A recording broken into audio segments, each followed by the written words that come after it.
All right, we'll get started. All right. Hey, everybody, we're going to get started now. Yeah, I'm going to talk about more because so why anyway, I we get started now, and we'll have a good lunch and learn.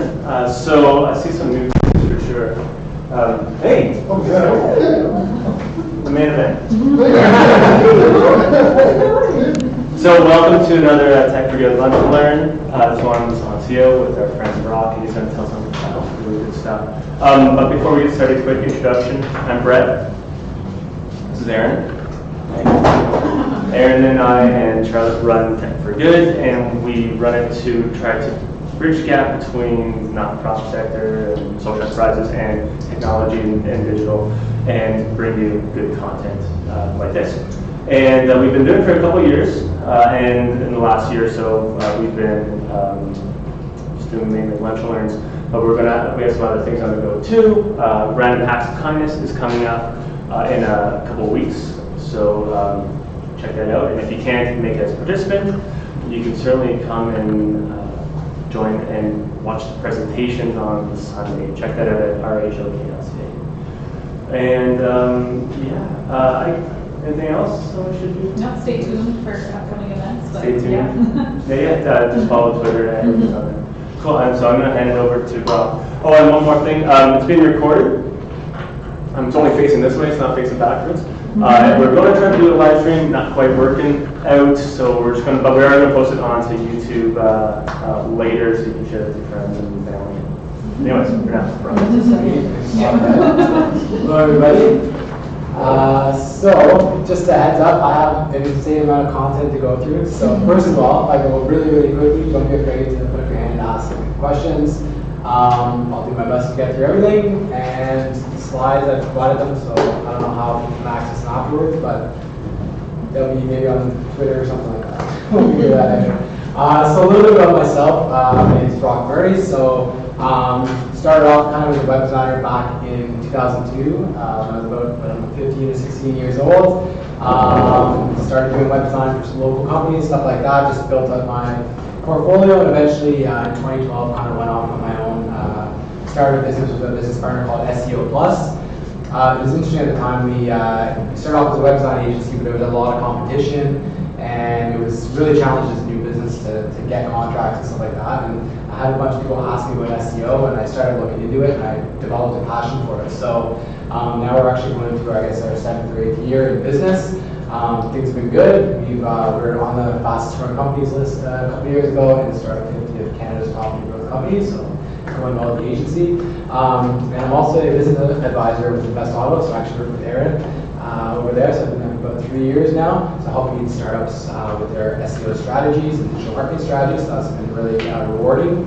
And I also do a lot of writing, online writing, that helps me develop my skills and stay on top of things. So Search Engine Journal, if you don't follow it, I highly recommend it. Lots of great content going out there. So, as I said, we have a lot of content to go through. So I know there's probably mixed levels of experience. Who has any experience with SEO? A little bit. Who's more advanced? Okay, so beginner to intro, so that's good. So this content, most of it will be intro. Again, if anything gets a bit technical, I apologize in advance. I'm just trying to touch on the most important things. So going through, we'll have a little bit of an intro. We'll talk about on-page optimization. So these are optimizations that you can make to your website to help improve the SEO. Things like speed, your content. We'll talk about off-site activities, so things that you can do not on your site to help improve your SEO. And I'll also go, a really, really big aspect of SEO is link building. So I'll actually show you some really practical strategies and examples that you can use. Because that link building is a scary thing to a lot of people. So I'll go through some really practical examples. And then finally we'll do a Q&A at the end. Hopefully we have enough time to run through some questions. So for those of you who don't know what SEO is, basically it's the process of improving your visibility of a website within the search engines. So for myself, I focus primarily on Google. Obviously there's a lot of other search engines, Bing, DuckDuckGo, things of that sort. At the end of the day, Google's got the biggest market share. So when I'm talking about SEO, primarily it's focusing on Google. I'm not discounting the other engines. Bing has its own value as well, but Google's the big player, right? So when we talk about Google and ranking on Google, there's actually over 200 ranking factors. And Google has come out and said, this was published in an article a couple years ago, these are really the top 3 ranking factors. So one are links or backlinks to your site. So does everybody know what a backlink is? Pretty much, yeah. So it's when one website links to another. So the more links you have to your website from not just any like random spammy links, like you want, links from authoritative websites. So for example, a link from the Ottawa Citizen is going to hold a lot more weight than from Joe's Plumbing, who has no link to his site. The second is content. So obviously when we talk about content, we're talking about things like content on your homepage, maybe blog posts, FAQ, any form of content, even videos that's on your website.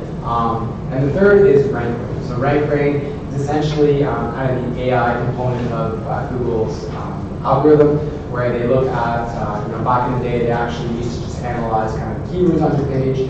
Now they're looking at more like topics and really the user experience of your website. So looking at things like click-through data, bouncing traffic, and these kinds of things. So really these are the top 3 most important things when it comes to SEO. So I talk a lot about links and content, but maybe say that a lot throughout today's presentation. So this is a survey done by Moz. This one's actually a couple years old, but a lot of the information is still relevant. Hopefully, I know there's a lot of information there. I'll run through this one really, really quickly. But based on these, this is actually a survey done of SEOs globally. In Moz, they're essentially a digital marketing suite of tools. They focus on SEO. But basically what this survey does, it ranks in SEO opinions what they think are the most important ranking factors. So number 1, you'll see domain level link feature, and the second is page level link features. So basically it's just links to your site, to keep it really simple. The third, you'll see page level keyword and content based features, and page level keyword agnostic features. So when we talk about that, things like your automated optimization and keyword usage, content length and readability, so how long the actual content is on your site, things like open graph markup. Again, I don't want to go too into the nitty gritty. Things like load speed, structured data or schema markup, things like using SSL. These are all really important aspects to ranking the site. Again, so we have a full list that'll be provided to you later on, so I won't get too much into the nitty gritty. And for those who don't know about SEO, this is kind of how I like to look at it. This is basically the SEO pyramid. So really the base of your SEO, it's all about really your website and all the content within your website, right? So really making sure any content on there is accessible, that it's quality, that you're publishing on a consistent basis.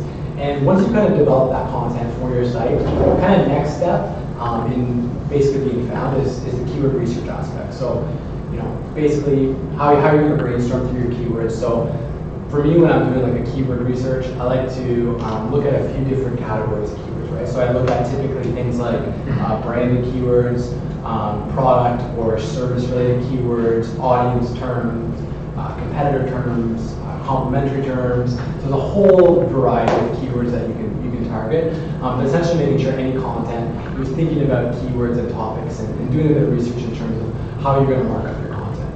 And I'll go into more details on this, but there's different ways that you can actually get those various keywords into your content. And that would be in places like in your headings, in your subheadings, in your anchor text, in your alt tag of images. So there's a lot of various places you can fit those keywords within your content. So essentially once you've had your content, you've marked it up, the next step and the next layer is really link building. So it's essentially amplifying your content, but there's a lot of different ways you can build links. And again, I'll go through later on in the presentation some really detailed examples of how you can do that. And kind of the top of the pyramid, that's where we're at the social aspect, where we're going to share that content. And this is where you'll get things like social traffic to your site, tweets, retweets, shares, all that kind of thing. And all of them really, really work hand in hand. So it's all a really important aspect of SEO. So looking at the SEO landscape, so there's a few different screens here, but essentially this is just search query, Ottawa home inspectors. You'll notice there's a few different parts of the page. I'm sure everyone's very familiar with this. But essentially at the top we have our ads, and that's done through the Google Ads. This is a paid portion, so anybody who's showing up here is paying to be shown. Essentially they only pay when somebody clicks on their ad, and really how much they pay depends on the competition for keywords. Generally it could be anywhere, $2 to $10 depending, but there's also industries where it could be $70, $80, $90, $100+ per click. It can get very competitive. Down here, you'll actually see what are the maps, and this is populated using Google My Business listings. So if you're a local business, I highly recommend you don't have a Google My Business listing. Very important. I would definitely recommend going and signing up for that. I have some slides touching on that as well. And then down here below, very far down, you'll see the organic listings. So back in the day, like we're talking, I don't know, 2008, 2009, the organic results used to be like way up here, maybe even 1 or 2 small ads. So you notice the click-through rates are probably not what they used to be. You're probably not getting as much traffic as you would previously because it's really getting diluted by all these other formats. And Google has been more and more pushing down those organic results with things like knowledge boxes and all kinds of other formats where they're trying to keep users in search and essentially pulling data from sites. So it's not as valuable as it once was, but there's still obviously a ton of upside to ranking on organic. So this slide, basically what I'm going through is for a typical term, so let's just touch on the home inspection Ottawa keyword. Typically when I'm talking about a keyword, I'll look at what is the volume for that keyword, so how many searches are there. So for that keyword alone, there's about 320 searches per month. And typically these are the organic rankings. So if I were to rank first organically for that keyword, I would typically get about 32% of the searches. So on a keyword that gets 320 searches per month, I'd usually get about 105 visits to my website. For second, I would get about 18%, so about 58 visits, et cetera, et cetera. And this does vary by term depending on what's on the search engine page, if there's, how high it is, how low it is, what the keyword usage in the title and descriptions, if it entices people to click more often. But this is just very average. So you can imagine that if I was ranking number 1 for this term, let's say I get 105 visits per month off that one term, and let's say I have a typical conversion rate of 2 to 3%, then I'm probably getting 2 to 3 leads per month for that one term.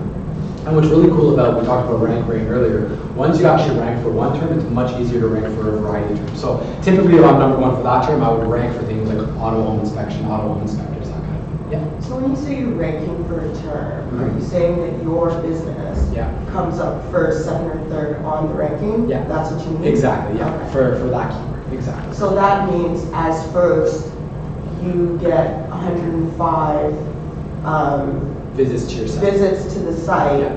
Okay. Exactly. So If you're first in place for that particular search exactly. term. Yeah. Okay. Typically, and obviously it depends on the volume. So a lot of times there might be 1,000 searches, and you could actually get 330 on average. And it does fluctuate, but just as an average. And how does location play into that? So, for example, if I'm searching on Google and I have like location, like it's primed to my location, do I have to type in home inspection Ottawa, or what's the likelihood of the probability of somebody using home inspection Ottawa instead of like home inspection, which would have higher Have a lot more volume? volume. Do you know what I'm asking? Yeah. Location-based targeting is key, particularly when we're looking at local type keywords.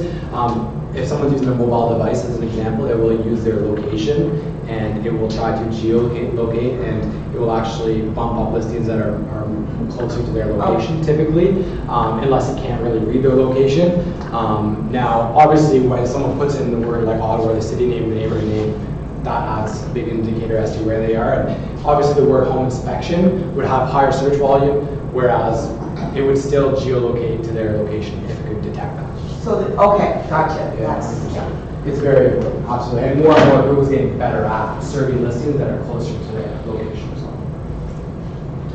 So I'm going to show you guys just one quick example of where you can do a really, really quick site audit. So let me just see if I can actually pull this up. So I'll just pull up, this is a site called moonlight.com. And they have a free version, I have a paid version because I use it a lot. Basically, this is a really easy way that you can go and just run a quick analysis on your website to see kind of where you're at from an SEO perspective. So I just ran a really quick one for Impact Hub. So the score is 1 to 100, 100 being the highest. 78 is actually not a bad score. I think the highest I've ever seen was like 84 or 85, so they're not doing so bad. So when we look at it, you'll notice on the right here, there's a few different things that it's going to look at, right? So it's going to look at your SEO factors, structured data factors, mobile, usability, site technologies, backlinks, social, local, and then visitor metrics.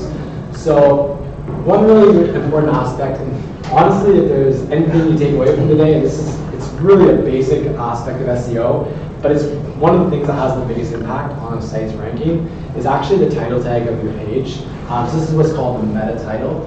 Now the meta title, again, it's such a small, simple thing, but I've seen clients where they've come to me, one example was a dental clinic. They had been in business for about, I don't know, five or 6 years, and they weren't ranking for anything. And just by making some small tweaks to their website, adding a bit of content, and changing their meta title, they actually started ranking for a lot of keywords within like 30 days. So you'll notice this meta title they have on their homepage says Impact Hub Network and then building communities for impact. So they're not being overly aggressive with their keyword usage there, but they have some relevant terms. They're only using about 52 characters in the meta title. You can actually use, I believe, it's always fluctuating, but anywhere from 70 to 72 characters. So they actually do have a little bit of real estate. They could probably target a few additional keywords. And typically when I'm customizing my meta title, your most competitive keywords will typically go on the homepage. That's your most authoritative page, is the page that has the most backlinks, typically the page that has the most traffic. So if you're ever trying to go after more general type keywords, so for example with that home inspector, if I was trying to target home inspection auto, it would probably with the meta title on the homepage. And obviously, if you have like service pages or product pages, you'll want to keep those specific terms within the title of that page. The meta description, this is more, again, a descriptor of your page. This is something that will be shown in the Google search results. And you want to customize this. The intent here is to essentially just give a little synopsis about what the page is about. And you want to entice someone to click through from the search to your website. So this is a really important for click-through. However, this does not, by jamming your keywords in here, this is not going to help your site rank better at all. Again, this is really the intent here is to try to get someone to click through. So some things I've seen lately too are people using like emojis and stuff like that, which can get a little bit of attention there. I don't know what Google thinks about that just yet, whether they think it's a little bit spammy or not, but it's something you can test out and see if it works for you. Now within the meta description, I believe you have about 255 characters. Again, it does depend by device, whether it's desktop, mobile, things like that. That's why they have the pixel lengths here, because sometimes it's actually based on the width of the screen. But 255 is a good average there. So what it's showing here is just what that would look like. It's actually cutting off some of the content. I guess it's saying it's too much. And notice here, it also has a section here for headings. So this actually will analyze the page, and it will tell you within HTML structured markup, you can use what are called H1, H2, H3, or any other headings. And basically H1 is the main heading for your page. So not to be confused with meta title. Meta title is the title of the page. The heading is the main heading of the page. And it's just like if you had a Word document and you have your different headings, same idea. And typically what you want to do with your H1, you want to basically put some kind of sentence or content that actually relates to what is the page about. So this is a really, really good opportunity where you can actually put some additional keywords.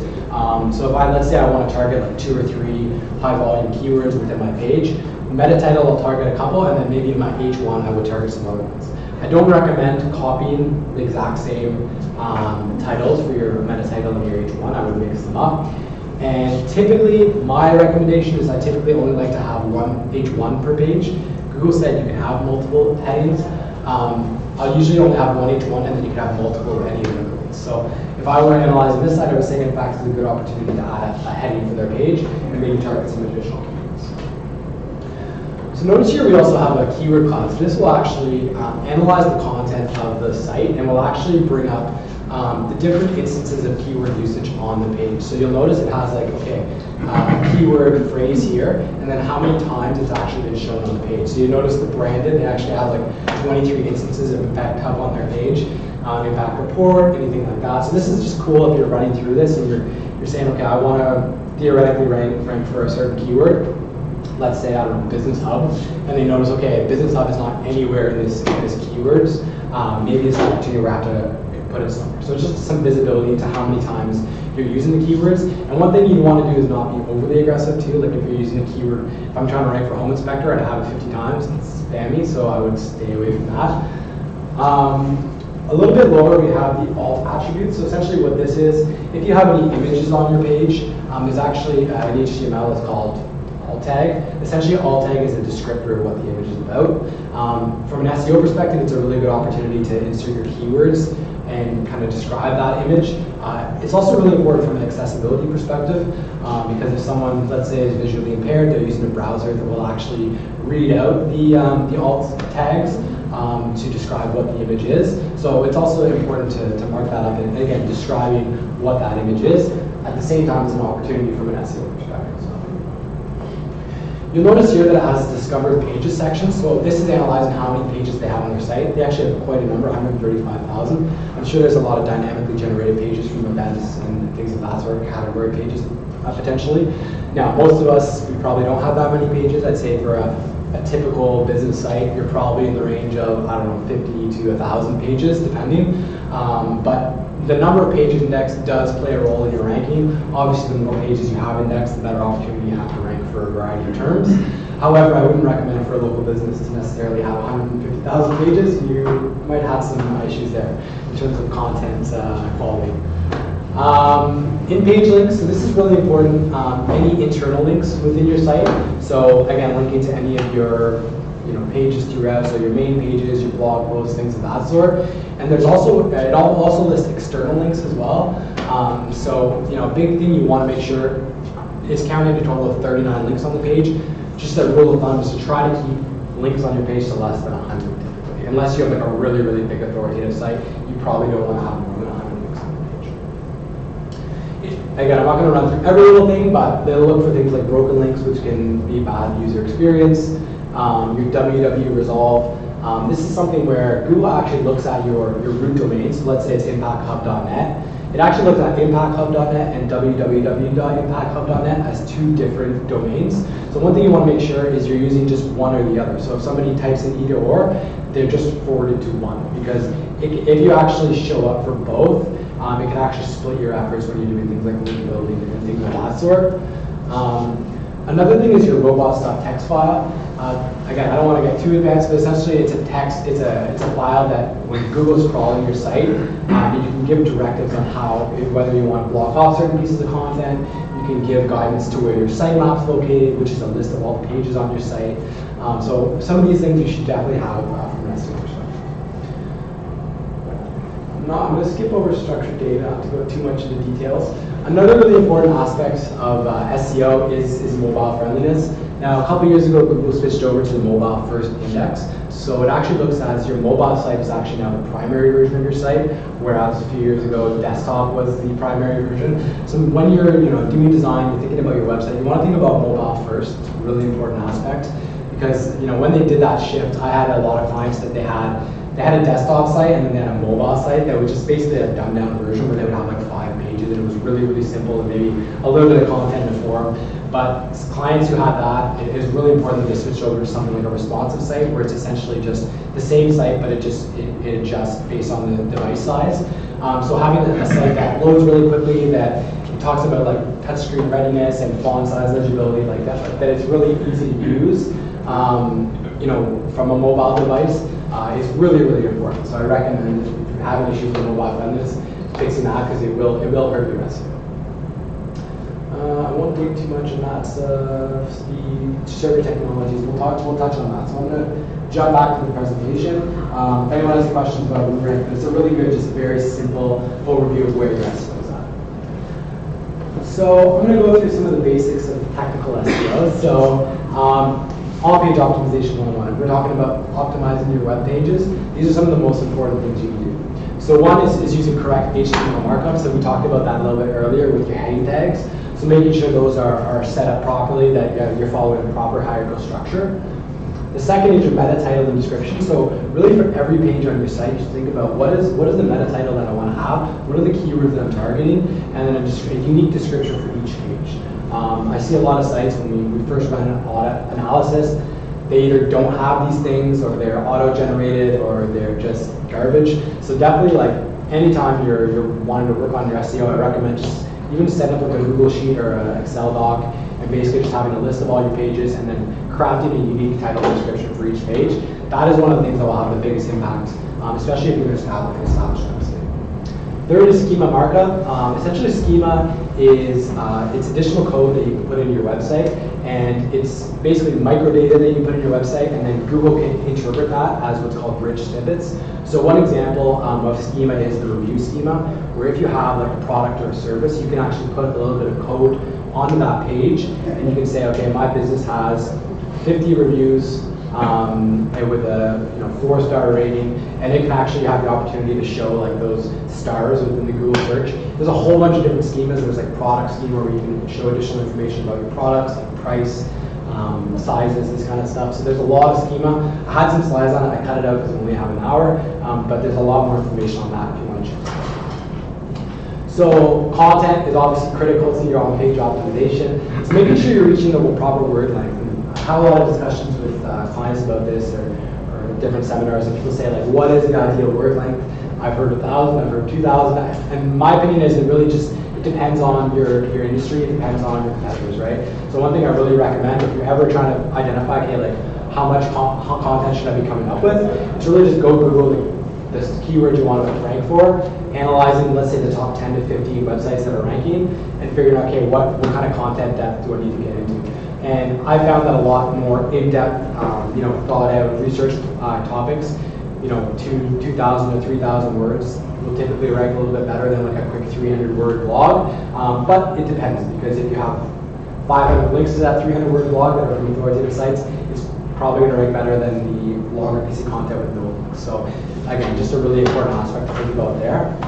Another really important aspect of content and your on-page is including images and video for a better user experience.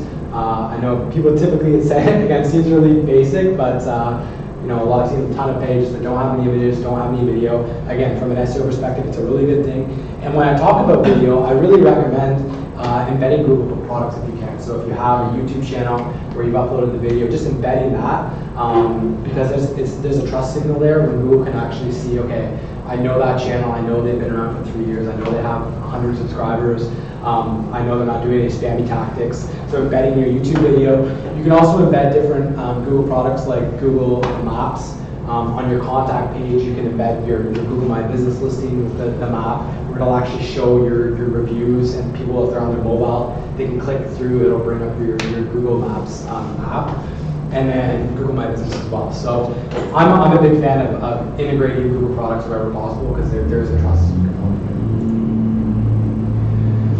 So another really important aspect of SEO is site speed. I know a lot of people struggle with this. It can be challenging at times to get your site speed down, particularly if you have a really big site. But it all starts with a really good server, good hosting. So these are more advanced technologies, things like an Amazon EC2 instance, Google Cloud, where you can actually set up your own virtual private server. Again, these are a bit more advanced. But my messaging here is, you want to avoid, if you really want to have really good speed, avoid those like GoDaddy shared packages where they have 5,000 websites on there. You'll probably run into some speed issues and other things as well. So if you really want to, you could pay someone who's very technical to set up a simple Amazon EC2 virtual private server where it can still cost you $20 a month, and you have your own simple instance, right? And that will help your site speed dramatically. That's kind of the hosting component. We talk about, I know a lot of you are probably on some kind of CMS like a WordPress or Drupal or Joomla or things like that, maybe even a Shopify. But if you are thinking of like setting up a new site and you have like a theme, theme is making sure that when you're selecting a theme that it's really fast out of the gate. So if you're like purchasing a theme from like a theme forest or a host launch or something like that, one thing you can do is just before you purchase it, I'm going to show you a tool where you can actually like run through and just check to see what the speed levels are. In a perfect world, each of your pages would load in less than 2 seconds. Ideally quicker if you could, but I've also seen a lot of pages that are like 12 seconds, 15 seconds. GTmetrix is a wicked tool that you can use. I'll just pop over to it right now, and I'll show you kind of what that looks like. So what you would do is you just go to gtmetrix.com, you can put in your URL, it will actually scan your site. And you can scan using it from different regions, you can use different devices, so you can use like a desktop, you can use a mobile. There's a lot of these speed type sites, like Pingdom's another really big one. Personally, I prefer this one because it's completely free. You can, if you run like through different sites, it saves all the histories and stuff like that. You can set up alerts, speed alerts. But essentially what I've done, so I've analyzed Impact Hub. It's given them kind of a weak score right now. Basically these scores, the page speed score, what it does is it looks at all of Google's speed factors and things that it recommends to have a really good page speed, and it gives you a grade out of 100. So they're at like 59. The opportunities for this site are to like optimize some of their images. The cool thing about this is you can actually like expand this, and it'll actually tell you exactly what images need to be compressed or tweaked, whatever it might be, and it actually will even give you like an optimized version. So you can actually download that, upload it, and it would give you an optimized version. There's easier ways if you're on like a WordPress, there's things that do this dynamically, but it just gives you a good indicator of where you're at from a speed perspective. Things like leveraging, browser caching, serving scale images, that one's a bit tough with mobile usability, but and then the Y slow is essentially same idea, but these are Google's rules, or excuse me, Yahoo's rules for site speed. So they make recommendations, things like minifying your JavaScript and CSS, using the content delivery network. I'm sure for some of you you're like, what are you talking about right now? But these are just speed factors. Another thing that looks at is your fully loaded time. So the fully loaded time means when somebody loads your page to when every element on that page is loaded, how long did it take? So 5.5 seconds is not horrible. It's not the best either. Again, I like to try to keep it under 3 seconds if we can. Page size, basically this is, right now it's at 3.91 megs. So ideally the number you want to see there, personally I like to keep it at about 1 megabyte or less. Now, typically if we're looking at like a home page where there's a lot of like slider images, a lot of heavy like JavaScript, CSS, stuff like that, like your page will get larger, or video. But the smaller you can get this, the quicker your page will be. And request, this is basically at every single asset that's being loaded on your page. It adds them up, so it's at 145 right now. And again, I like to keep it under 100 if I can. So just a really, really quick, easy indicators to see where you are. And another really, really cool thing you can do with this tool is they have this waterfall where it actually lists out all those 145 resources that are being loaded. So I noticed like on Google Maps, it's actually loading for some reason a ton of stuff. You got some like Google fonts here. Actually, for some reason the maps are loading like an insane amount of resources. But you can actually see like, so their server takes a second and a half to load. So maybe that, if we got like a faster server there, you could actually cut 1 second right there. Sometimes you'll notice there might be like an image that's taking really, really long. One really quick way that I like to like identify that is I'll do a quick search. I'll search like MB, and I'll go down. You see right now, no, that's MB. They're actually not bad. They don't have any single resource that's really big. Sometimes it'll show like 5 megabytes on like one image, so you can find like spots. But overall, they just have a lot of resources. It's not like anything huge. So just a cool tool you can check out for your site speed. Here's an example of one. I just did like a quick landing page. That's ideally what you want to see. Like, yeah, this one's like 0.9 seconds, meg and a half, only 22 requests. That's really lightweight. It's just a landing page. It's not a lot of content. It's not a CMS.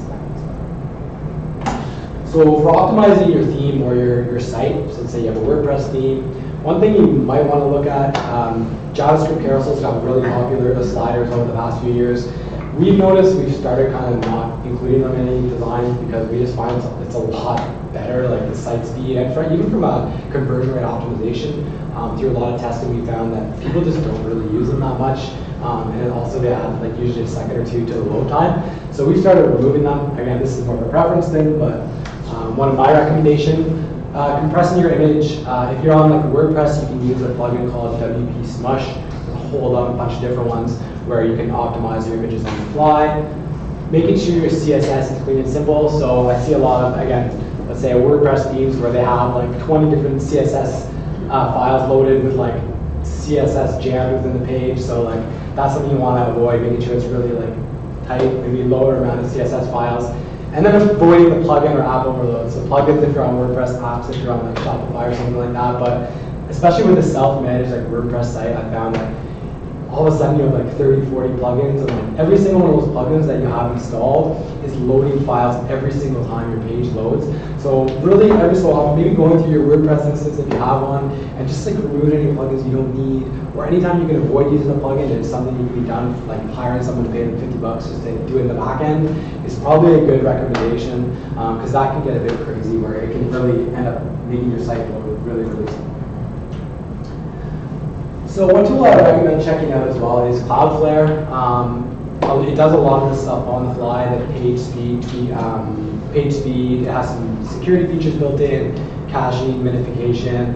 They have a free version, and they also have like a $20 paid version. So again, we don't have the most plans, so I'll run through this really quickly. We talked about local SEO a little bit earlier, and localization. But for those of you who don't have a Google My Business listing, go get one, sign up. It's completely free. Basically, what happens is they'll actually you sign up, you fill out a bunch of details. They'll actually send you a postcard to your place of business, and then you can verify it, and then you can actually control the way your website looks in Google, at least in the maps.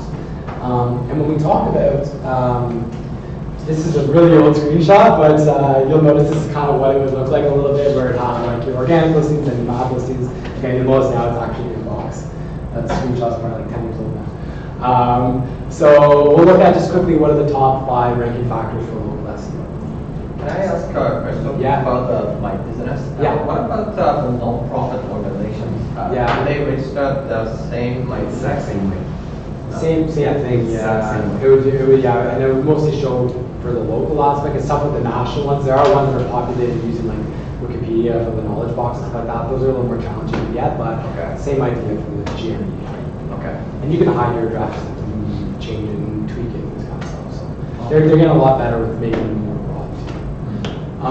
But this is what it looks like when you're adding your business. One of the most important things for ranking is the category association. So when you first sign up, you can only put in one category. Once you verify your listing, you can actually add, I believe it's up to 5 categories. But basically, whatever listings categories you choose have a really big impact on what keywords you're going to show up for when people are searching through the maps.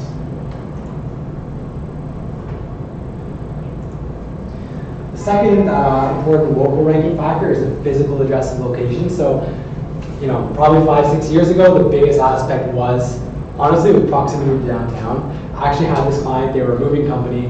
They worked from their home and they were in Orleans, so we tried doing a card to their Orleans address.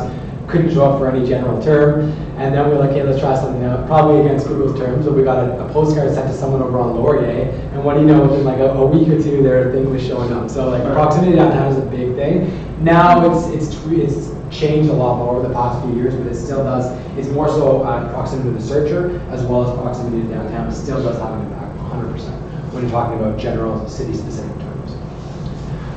Another important thing is the consistency of your structured citation. So any website can basically have, a listing on any of these types of sites. There's things like forum1.ca, Yellow Pages, Industry Canada, like Web Local. These are all what are called like directories and local citation sources. So basically, the big thing you want to make sure is your website, that the information that's out there about your website, so things like your business name, your business address, your phone number, your website URL, description of your business, any of these things are consistent across the board, because I've seen a lot of places like they change their business name, or they change their phone number, or they change their address, and all of a sudden they have challenges with local ranking. So citations is a really, really important thing. If you ever want to know like where you're at in terms of your citations, there's a company out of Edmonton, and Logenics is the name, and they actually do, I don't know if they still do it, but they used to do like a citation audit for $7, where they'll actually do the research just to figure out, hey, what are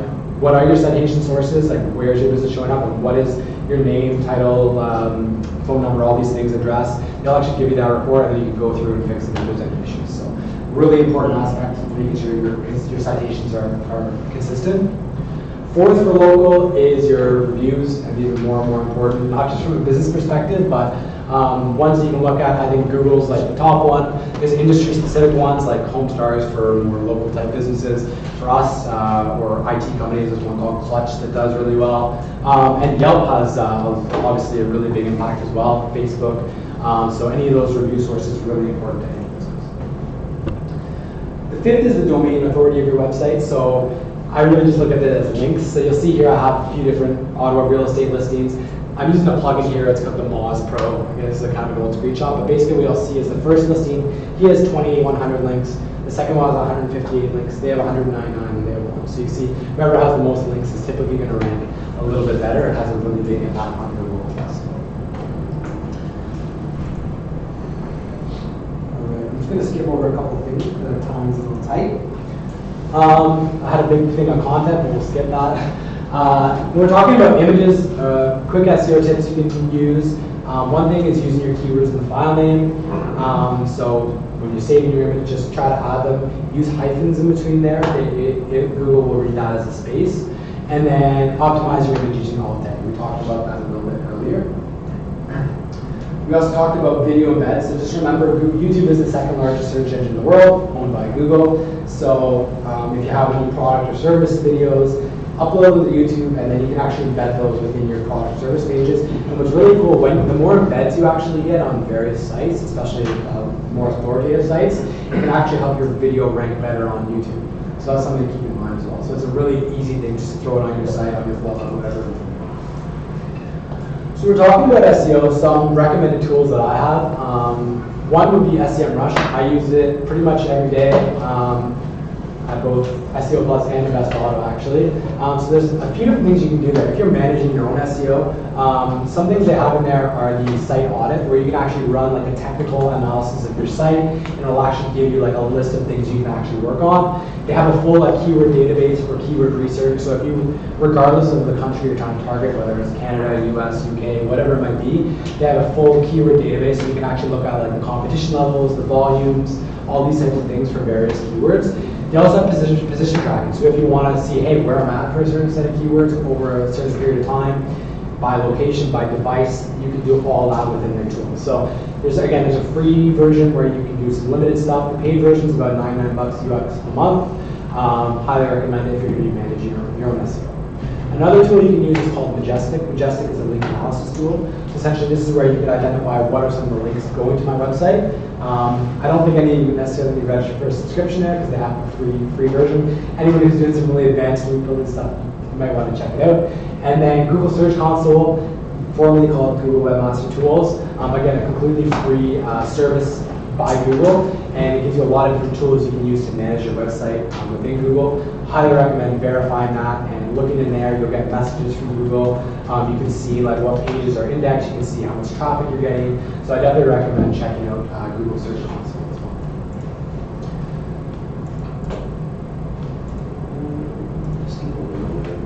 So I want to touch on some quick link building tactics. I know this is a lot of information jammed in a really tiny time. But just some really simple link building tactics. We said this is a really important ranking factor. Here's some really easy ways that non-technical people could get something. So one, I know this seems really straightforward, but just asking for backlinks, right? So typically most of us have either clients or business partners or friends or whatever it might be that there might be an opportunity to get a link on their site. So there's different ways you can do that. It could be like on a homepage, in a blog post, on even a partnership page. I've seen a lot of things like real estate will build a partners page where they'll say, this is my home inspector, this is my construction guy, this is my plumber, I don't know, whatever it is. So essentially you can do that. Second is build relationships, and for me, I've built a lot of relationships in different SEO communities where if I publish a piece of content, they'll post it on theirs as well. So there's a lot of different groups or forums, industry-specific ones, so that's always a really good opportunity. Another one would be within a testimonial. So I find a lot of sites will link testimonials on their homepage. So even just giving a quick testimonial, I have an example of that where you can actually get some potential links. Starting a blog, so if you're writing content consistently and you're writing about interesting things, you'll potentially have an opportunity where people will link back to you if they find your content interesting enough. Finding links on relevant industry sites, so even if there is a no-follow link where it doesn't pass any of the link authority, there could be some good opportunities there. So yeah, for us, clutch.co is a really cool one, but there's always, you can do a bit of research and find out ones that work for your industry. And guest blogging. Google doesn't like you necessarily doing it on a high volume scale, but guest blogging can actually, when done tactically, can actually open you up to new audience, and there's some potential link building opportunities there as well. So when we talk about testimonial one, here's just an example. This was from a couple of years ago where I was just scrolling through my LinkedIn feed and I saw a post from basically our voice over IP service provider, and they had published this case study about it was like an accounting firm, improved productivity with Versature. So I reached out to the marketing lady and I said, hey, I basically, you guys are awesome. It's been really good. Us being able to scale our business. I love all these features. And I just want to say thank you, So I just basically sent her a quick message And then she wrote me back, and she's like, oh, really cool, like if you want, maybe we could build a case study. So they actually just by leaving that testimonial, they built like this full case study. They actually put like a link back to our site on the case study. They went to Dreamforce in San Francisco and they did a full like press release and stuff like that about the features.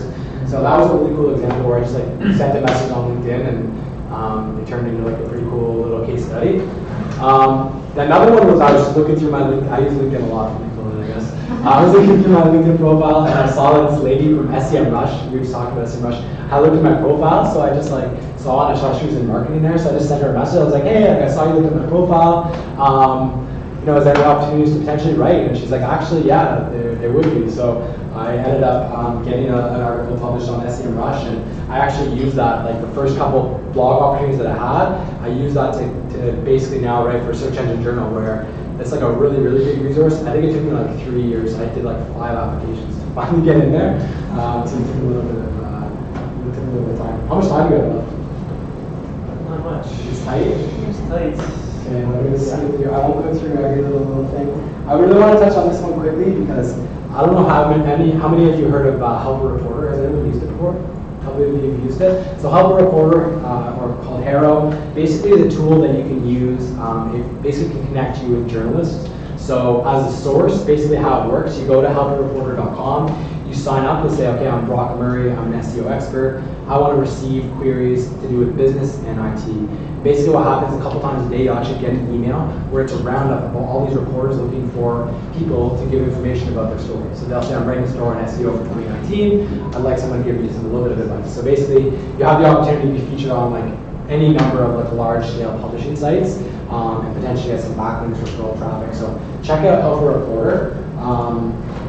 So that's as a source. Another way that you can use it is, I have some few slides and I'm going to go through it.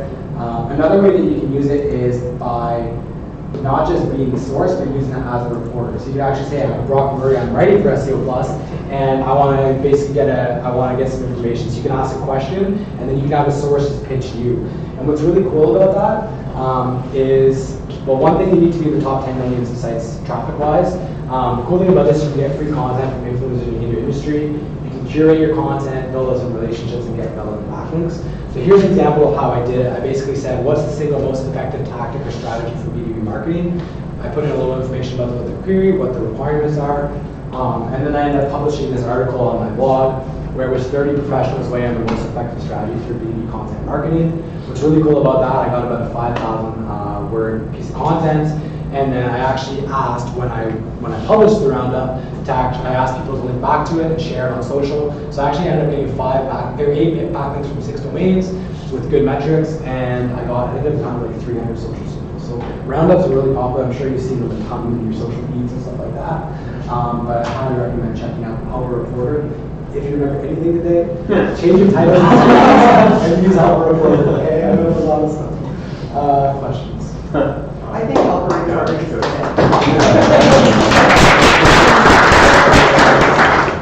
Sorry, that was the quickest I've ever run through that.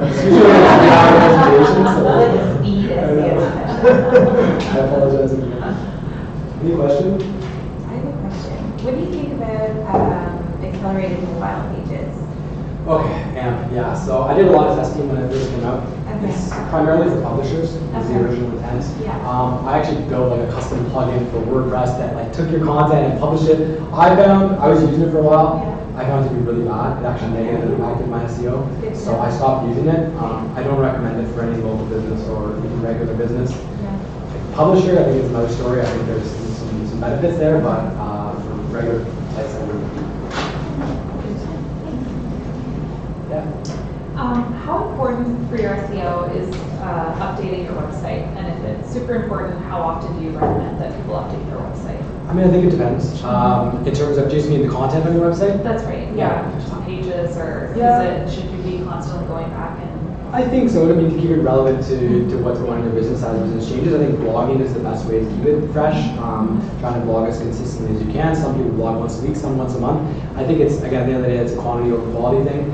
If you can have a one piece every 3 months that has, that's a lot better than publishing these little pieces that don't have much, that they're just fluff pieces. Yeah, so I think it's important. Google actually, I always thought it was more important, but Google recently said it's actually not a ranking factor. How often you post. I think it's more so just for your actual business and like keeping it fresh, more so than anything. But I mean, there's a point, like honestly, personally for my site, just because I rank so well, I haven't been blogging much lately, which sucks because you're supposed to practice what you preach, but I've done more blogging and other things like help a reporter. I've done that a lot more than blogging because I find those links from external sources help me rank better. So that's my perspective. So picking up on that question, in terms of subscribers for your site, like how does that play into sort of like this whole context? So traffic is important. I mean, Google does. Is it just traffic though? No. I mean, at the end of the day, there's 200 plus ranking factors, right? So there's a whole bunch of things. Traffic, I think only if they see like a significant amount of traffic. I think getting like 10 or 100 or 500 is not really going to push the needle. If they see you're getting 100,000, 50,000 visits, then that might play a role. I think it's a very small percentage, but I think they do look more so at the quality of traffic and what people are doing when they go search for something and they go to your site. Let's say they leave right away, they don't actually continue on. Google can pick up on that. It's kind of a pogo stick where they go back and they click through another site. And if they engage with that site, they're on the site for 5 minutes. They know, okay, well the user probably that second site is probably more relevant to the original query.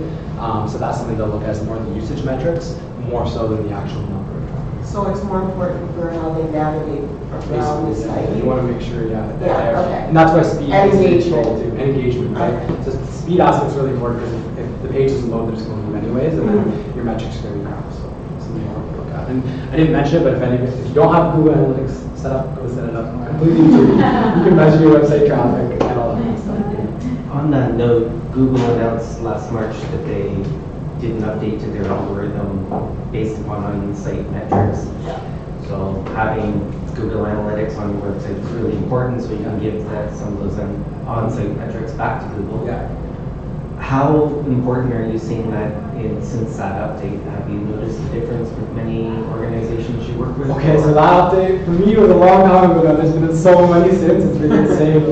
There's August 1st, there was a really big update called the Medic update, and that one had to do with expertise, authority, and trust. There's a local lady called Marie Haynes. She's like an expert on Google penalties and the Medic update. So I recommend checking out her blog. There's a lot of content on that.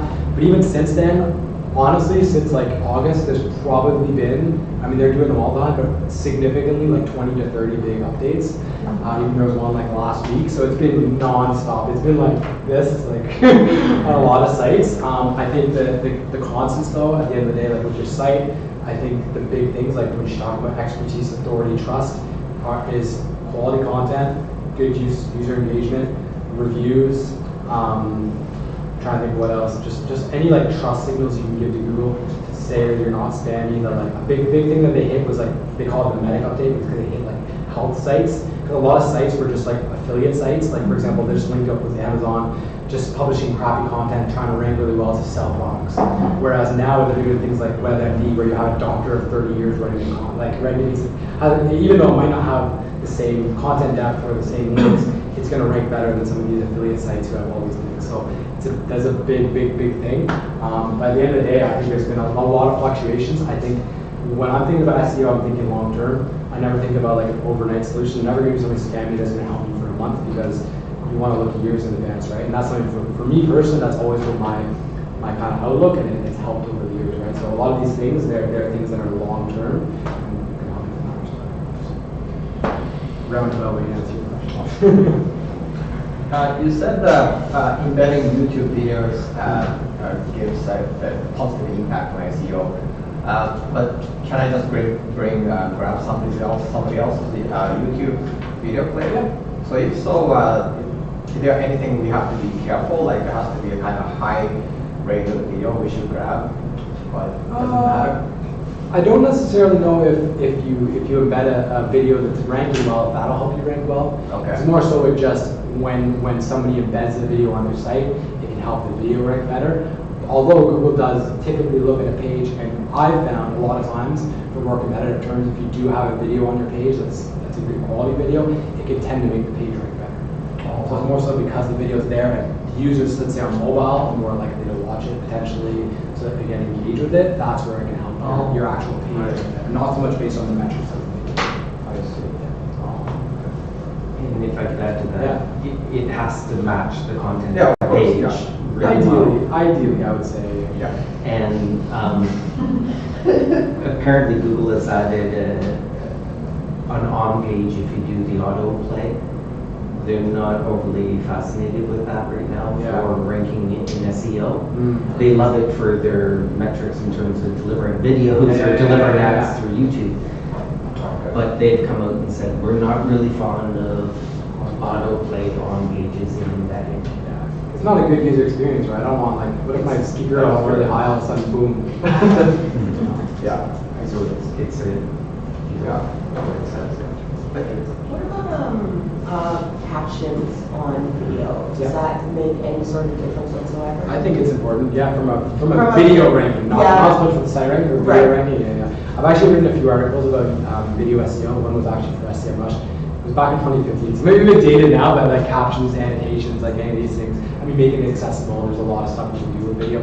That's a whole other thing on its own, the video SEO stuff. It's pretty wild. Because I know people who don't like actually listen to the video. They'll just read, just watch it and read the captions, and I'm just wondering if that sort of it's into the the user experience issue. Yeah, it's more accessibility too. It's a little bit of user experience. Some people want that. With video SEO, I think making sure your descriptions are really long. Some people I know will put 5,000 words in your descriptions with link factors. So that's one really important. Saving the tags, the categories, that kind of stuff. It's all really, really important when it comes to video SEO. Okay. Any other questions? All right, cool.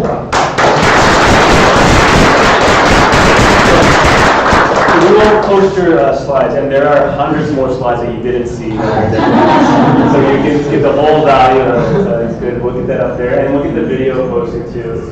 One last thing I forgot was, my colleagues at Rebel.com run something called Fuck Up Nights, and it happens once a month or so, and we work pretty closely with Shepherds on that too. We're going to be running a Tech4Good Fuck Up Nights in early June-ish, and we're going to be looking for people to talk. So stay tuned to Twitter and our newsletter for that, but come check out Fuck Up Nights, and then of course sign up to our Twitters and all that. Other than that, we don't have any lunch and learns scheduled, but we'll let you know. Yeah, there's just lots of pizza out there, so please.